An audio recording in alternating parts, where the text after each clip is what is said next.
Think your Saturday morning memories are safe? Think again. Behind the pastel smiles and heroic catchphrases, some of our most beloved childhood cartoons hide real-life stories darker and more disturbing than anything they dared to animate. Before we start this deep dive into the shadows of your childhood, a quick thank you to everyone who supports the channel through Super Thanks. Your shoutouts keep these deep dives coming. And if you want to grab the classic DVD collections of these shows for your own vault of nostalgia, I've dropped all the Amazon links down in the description and pinned comment. Go ahead and snag them before they disappear again. Now, ready to have your Saturday mornings ruined in the best way possible? Let's start with a voice so iconic it could give you chills even today. Number 1. G.I. Joe, a real American hero. Cobra Commander's rasp is unforgettable. One of those cartoon villain voices that crawls under your skin and stays there. But the man behind that menacing hiss, Chris Latta, lived a life that most fans never even glimpsed. How does someone who gave so many children joy and laughter end up gone at only 44? 1800 hours I shall order them to attack.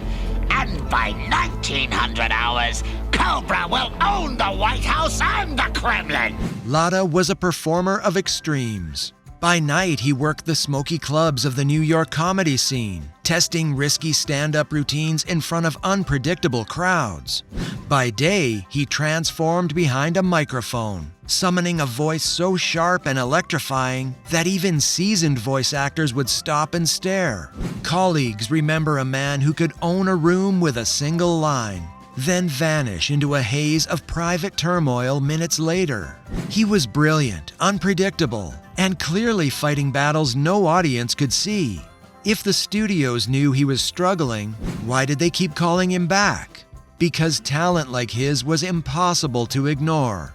Latta didn't just create Cobra Commander's sinister cackle, he also gave life to Starscream and Transformers, and a host of other unforgettable characters.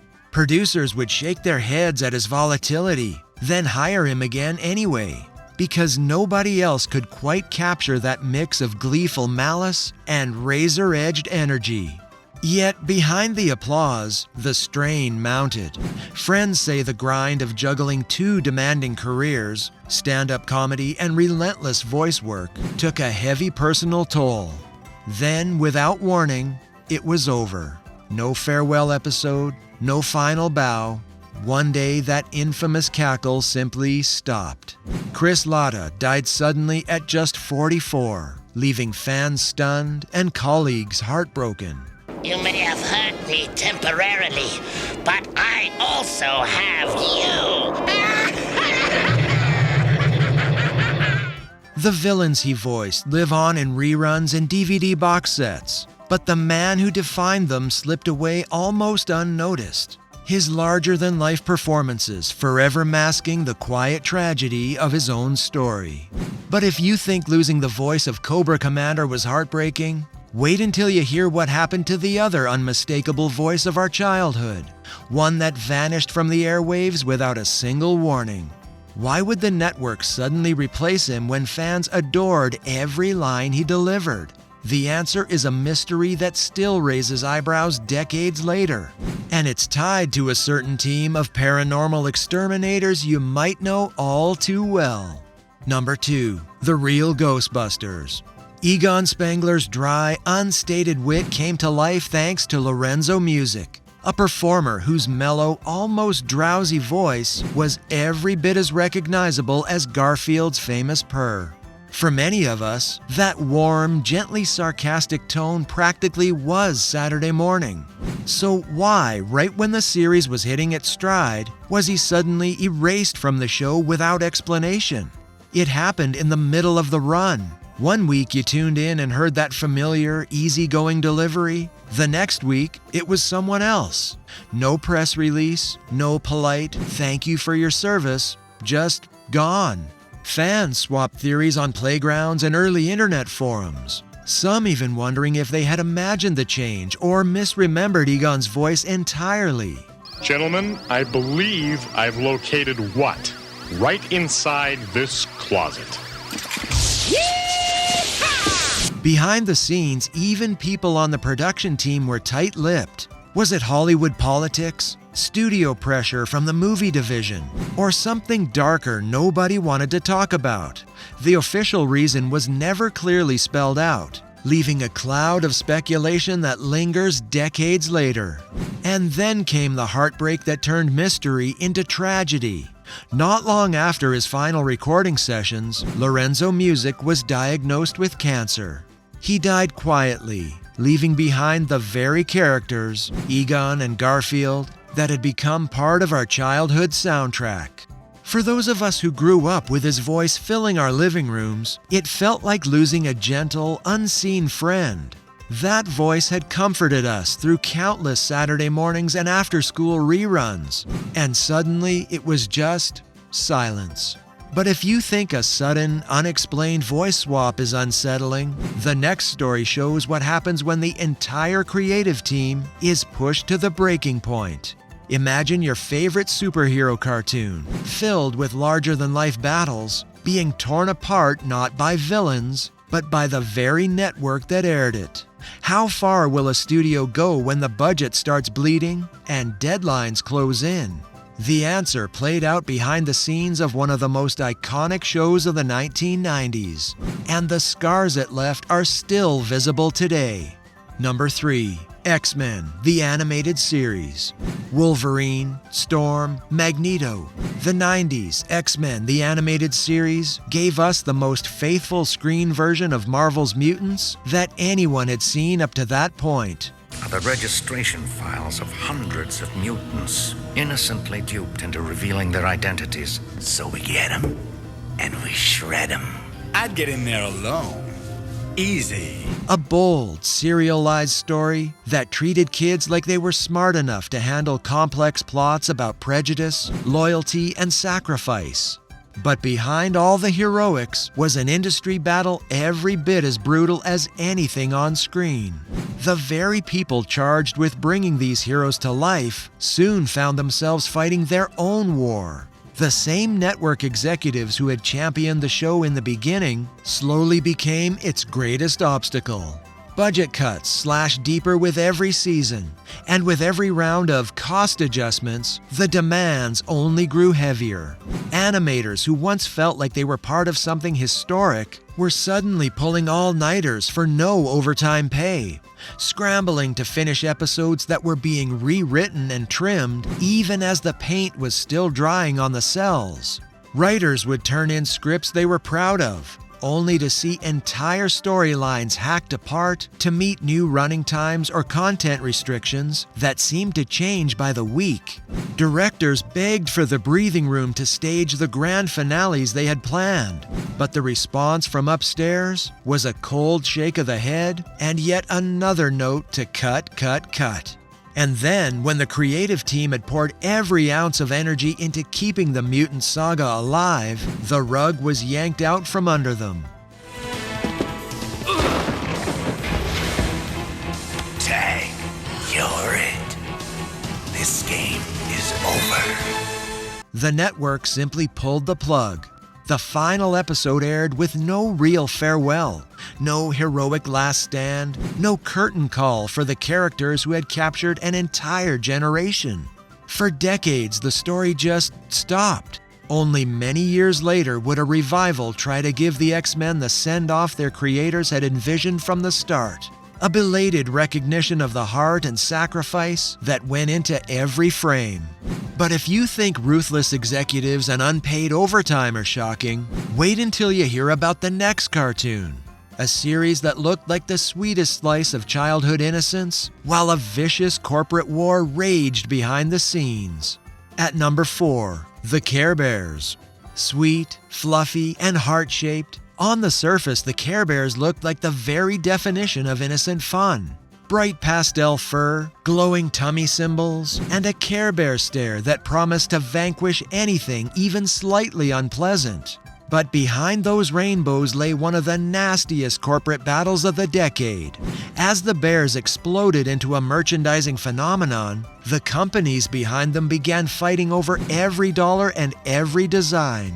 American Greetings, which had launched the franchise as a simple greeting card line, suddenly found itself in a storm of lawsuits over stolen artwork and accusations of outright corporate sabotage.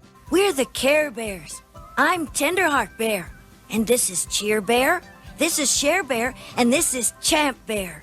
We came to help you. What started as a cheerful cash cow quickly turned into a legal free-for-all.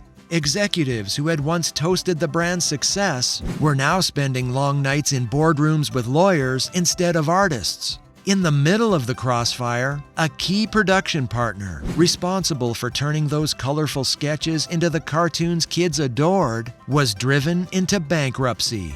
Animators who had poured their hearts into the series found themselves holding pink slips instead of paychecks, watching the very world they had helped create crumble around them. For many who worked on the show, the Care Bears' cheerful message masked a brutal reality. The cost of success was measured in lost jobs and unpaid checks.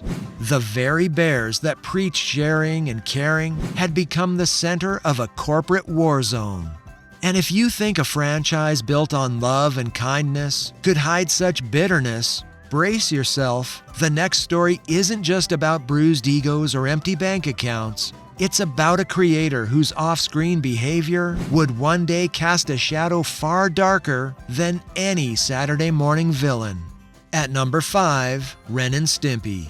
Ren and Stimpy was outrageous. Gross-out humor, wild animation, and a gleefully anarchic spirit that pushed kids' TV into uncharted territory. Boy, Captain, I'm pooped. Okay, we'll rest here. I'm pooped too. I gotta sit down. Man, it feels good to sit down. Boy, you said it, Captain. It looked like pure chaos played for laughs. But the biggest shock came not on screen, but in the life of the show's creator.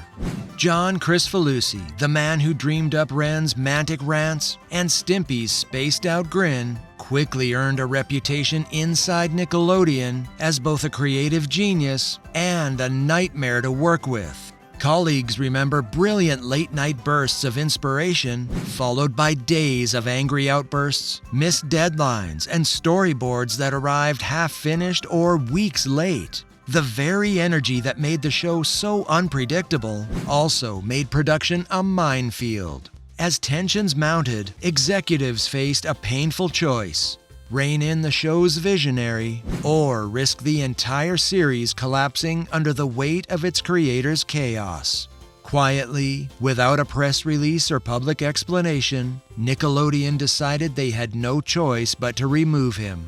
Fans watching at home had no idea that behind the bright colors and gross-out gags, the man who birthed Ren and Stimpy had already been shown the door. Years later, the revelations grew even darker. Investigative reports surfaced accusing Kricfalusi of sexual misconduct with underage fans. Allegations that turned what once felt like daring, boundary-pushing comedy into something far more troubling. What had been celebrated as a bold, rule-breaking cartoon suddenly carried a shadow that few longtime fans could laugh off. The very show that prided itself on being too wild for grown-ups turned out to have an off-screen darkness far beyond anything it put on TV. But if you think that's the last shocking story in the world of nostalgic animation, think again. Because while Ren and Stimpy's chaos came from its creator, the next tale reveals how a beloved classic could hide a heartbreak of an entirely different kind, where the very artist who built the world of DuckTales was quietly denied the treasure he helped create. Number 6. DuckTales, the artist who got left behind. DuckTales, you. Every day they're out there making DuckTales, you. Woohoo! That iconic theme song still triggers instant nostalgia. But behind Scrooge McDuck's glittering vault of gold lies a story of an artist who never saw his fair share of treasure. The exciting adventures of Huey, Dewey, Louie, and Uncle Scrooge were inspired almost panel for panel by the comic work of Carl Barks, the man who created the entire Duck universe decades earlier. For years, though, Disney refused to even credit him on screen. Barks' characters made billions in merchandise and animation revenue, yet he earned only a modest salary and spent much of his life as a virtual unknown to the millions of children who adored his creations. When fans finally uncovered his identity, they called him the Good Duck Artist. But by then, Barks had long since retired, watching the empire he built soar without him. Only late in life did he manage to sell his own paintings to collectors and claim a fraction of the recognition he deserved. The world's biggest diamond mine? No, all the diamond mines! No, the entire mining industry! Yes! The next time you hear that cheerful DuckTales, woohoo refrain, remember, the man who gave Scrooge his fortune spent decades fighting for the smallest piece of it. But while one legendary artist was quietly denied credit for the empire he built, another group of creators faced a very different nightmare, one where the spotlight never stopped shining, yet their own jobs could vanish overnight. How do you keep writing comedy gold for millions of kids when you're never sure you'll even have a desk the next morning? That was the daily reality behind the zany songs and manic energy of Animaniacs. And the truth behind the laughter is far less funny than you'd ever imagine. Number 7. Animaniacs, when the laughter hid a revolving door. On screen, Yakko, Wacko, and Dot turned every episode into a perfectly orchestrated riot of music and chaos. Behind the scenes, though, the chaos was real and far less funny. As the show's popularity exploded, the network reportedly ordered sudden format changes and budget squeezes. Whole writing teams were dismissed with virtually no notice, sometimes after delivering scripts that would later win awards. Several original writers have since spoken of the mental health toll of working in an environment where no one knew if they would still have a job from week to week. It's Yakko and Wacko and our sister Dot. If you need your ceiling painted, come see us. We will paint it better than a counting bus. One veteran described the experience as laughing through clenched teeth, writing jokes for millions of kids while privately wondering if they'd be locked out of the studio the next morning. The audience only heard zany songs and clever parodies. The creators heard the ticking clock of a network ready to pull the rug out from under them at any moment. But if the pressure cooker behind Animaniacs sounds intense, the next story shows what happens when a cartoon escapes the studio and collides with real life in the worst possible way. Imagine a pair of animated slackers becoming the center of a national tragedy, accused of inspiring an act so horrifying it sparked headlines across the country and forced an entire network to rewrite its rules. That's exactly what happened when this next cartoon went from late-night cult hit to the scapegoat of a deadly firestorm.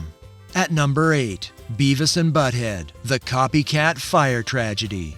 When Beavis and Butt-Head hit MTV in the early 90s, its crude humor and constant cries of "Fire, fire!" became an instant lightning rod for controversy. Parents groups were already uneasy with the show's gleeful embrace of chaos. But in 1993, that unease exploded into national panic. News outlets reported that a 5-year-old boy in Ohio had set his family's apartment ablaze after mimicking the show's fire-obsessed antics. The blaze killed his 2-year-old sister. Within hours, the headlines spread. Cartoon sparks deadly blaze. Politicians and parent advocates demanded MTV cancel the show outright. Later investigations revealed the boy's family didn't even have cable, casting doubt on whether the show was truly to blame. But the damage was done. This bowling ball isn't human. It doesn't feel pain. It can't be reasoned with. Hey, Butthead. Under immense public pressure, MTV moved the series to a late-night slot and ordered every single fire reference to be scrubbed or rewritten. For years afterward, the network censored even the faintest hint of Beavis's pyromaniac catchphrases. The tragedy, real or not, cemented Beavis and Butt-Head as the poster child for 1990s cartoon panic, proving how quickly an edgy animated comedy could be blamed for society's worst fears. But as shocking as it was to see a cartoon blamed for a real-life tragedy, the next tale takes the chill in a completely different direction. This time, no one pointed fingers at the audience, because the unease came from inside the production itself. During the 1980s, a string of sudden deaths among the crew of one of the most cheerful, innocent-looking shows on TV sparked whispers of something far more sinister. Was it just a coincidence? Or was this cartoon really carrying a mysterious curse? Number 9. The Smurfs. The so-called Smurf curse. The Smurfs seemed like the purest form of European whimsy. Tiny blue forest dwellers singing cheerful songs and outsmarting the bumbling Gargamel. But behind the cheery facade, an unsettling legend took root during the show's early production years. In the early 1980s, several members of the European production team died in rapid succession, each loss unrelated but strikingly close in timing.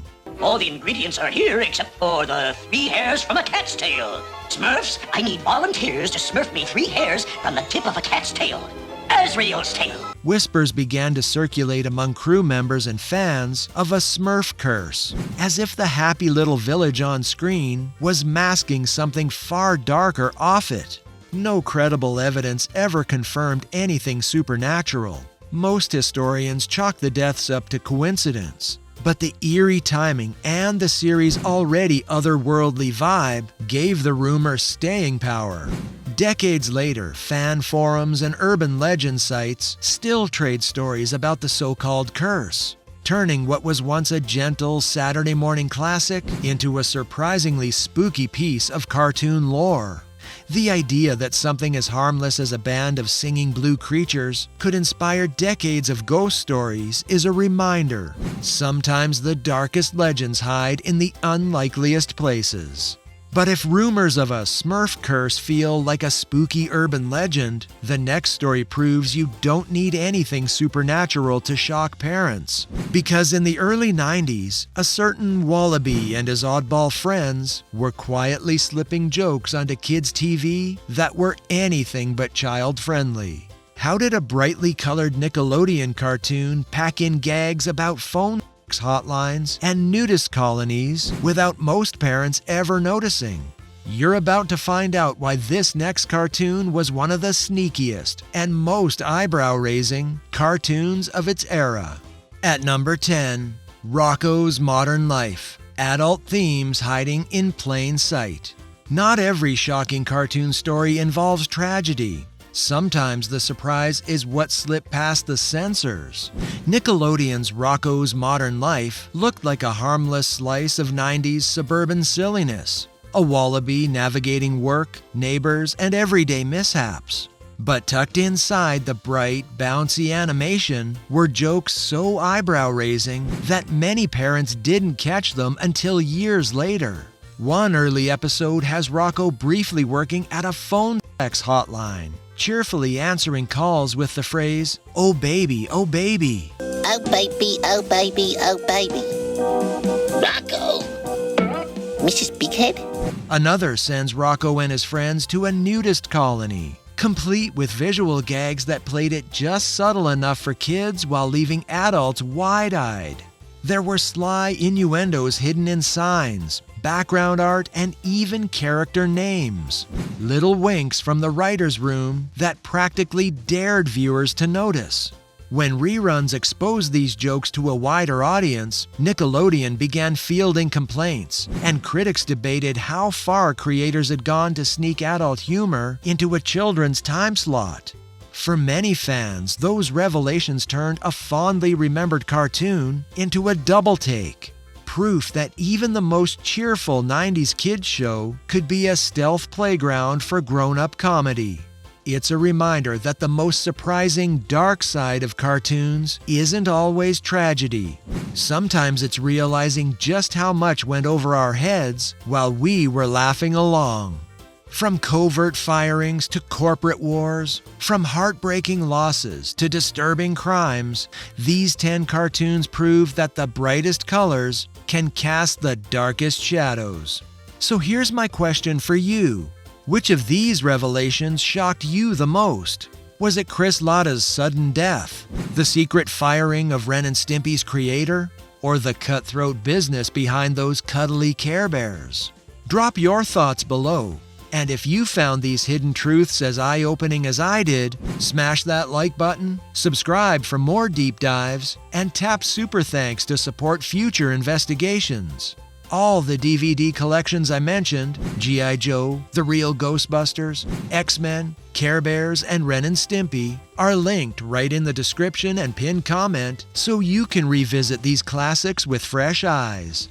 Remember, the next time you hear a cheerful theme song from your childhood, there might be a story lurking behind it that's far more disturbing than the show itself. We'll see you next time.